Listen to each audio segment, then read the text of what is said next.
The cruelest kind of love isn't the one that dies. It's the one that pretends to survive, the one that keeps you hoping when both of you already know this story will never get its happy ending.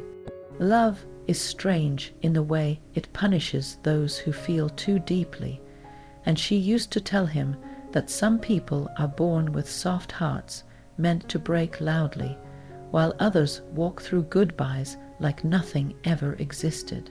He never admitted which one he was, but she knew, she always knew. The night she left, she didn't slam the door, she didn't say a final goodbye, she didn't even cry. She just whispered, "Take care of yourself," and walked away with a strength she didn't actually have. He watched her go, not because he wanted to stop her, but because he wanted to remember the last moment she existed in his world.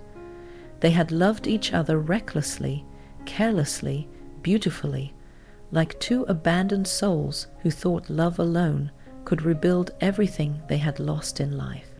But sometimes love isn't a home. Sometimes it's just a temporary place to rest before everything collapses again. He spent months blaming himself, asking the same questions on repeat. Why didn't I fight harder? Why didn't I hold her? Why didn't she stay? And the cruelest answer was this: she did stay, longer than she should have, longer than she was capable of, longer than her heart could bear. She stayed until loving him hurt her more than losing him. He still remembers those tiny moments that felt eternal, the way she would smile at him like he was the safest place she'd ever known, the way she held his hand like she was terrified to lose it, the way she whispered, "Don't leave," even when he wasn't going anywhere. But people don't leave suddenly. They leave slowly, piece by piece, memory by memory, disappointment by disappointment, until the only thing left of them is silence. And silence is loudest when it comes from the person who once used to talk to you about everything. He didn't realize it then, but she was already breaking in ways he couldn't see. She laughed less. She stayed quiet longer.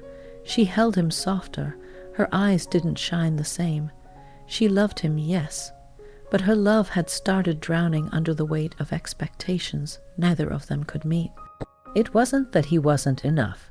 It was that he was too much in all the wrong ways, too passionate, too hopeful, too flawed, too damaged. She tried to save him, but people who are breaking themselves cannot be foundations.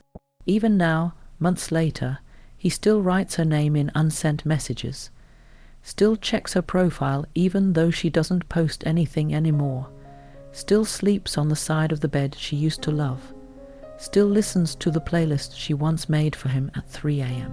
It's pathetic, he knows, but grief isn't logical, heartbreak isn't tidy, and love doesn't disappear just because someone walks away. He misses her every day, but it's a quiet ache now, not the violent storm it once was. Yet every once in a while that storm returns. Whenever he finds her hairband in an old drawer, whenever he sees someone who laughs like her, whenever he hears a song she used to play on repeat. And in those moments he realizes a truth stronger than any goodbye. Some people don't leave you. They just live in the parts of you that don't heal.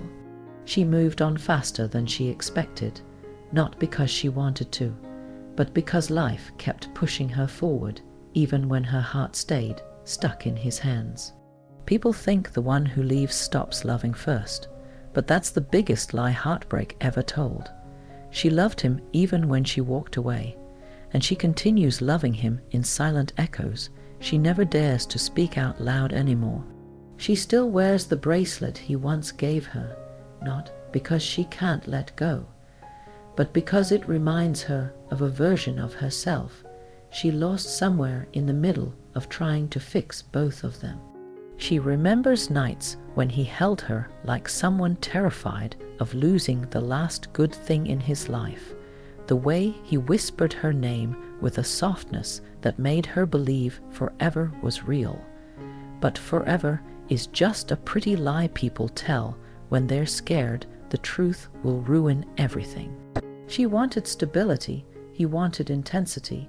She wanted peace, he wanted passion. She wanted a future, he wanted the moment. They loved each other deeply but differently, and sometimes that difference becomes the very thing that shatters everything. She tried to save him from the ghosts he carried, but some ghosts don't want to leave, and some people aren't ready to fight them yet. He needed healing she wasn't capable of giving, and loving him felt like drowning in an ocean while he kept apologizing for the waves. She didn't blame him, not once. If anything, she blamed herself for not being strong enough to stay, even when staying was destroying her. People say heartbreak makes you stronger, but she disagrees. Heartbreak just makes you quieter, softer, more careful with the pieces you have left. She learned to move on, yes, but moving on isn't forgetting. It's just learning how to carry grief without letting it crush you. Every morning when she wakes up, she still checks her phone like her heart is trained to expect his message. Every evening, she still sits by the window with her cup of tea, wondering if he also looks at the sky at the same time. And every night, she still rewrites the same story in her head, where they didn't fall apart, where timing wasn't cruel, where they actually had a chance. She misses him, but not the version she left. She misses the version she believed he could become. And that is the saddest part of incomplete love. You don't just lose the person, you lose the future that never happened. She hopes he's healing, hopes he's eating properly, hopes he's sleeping a little better now, hopes he's found someone, maybe someday, who loves him in all the ways she couldn't. And yet, somewhere deep in her chest, there is a selfish hope too. A tiny voice that whispers, I hope he remembers me the way I remember him. Because the truth is this, she didn't leave because she stopped loving him. She left because loving him felt like loving a sunset. You can't hold it. You can only watch it disappear even though it was beautiful. And sometimes, beauty isn't meant to last. It's meant to stay unfinished, just like them.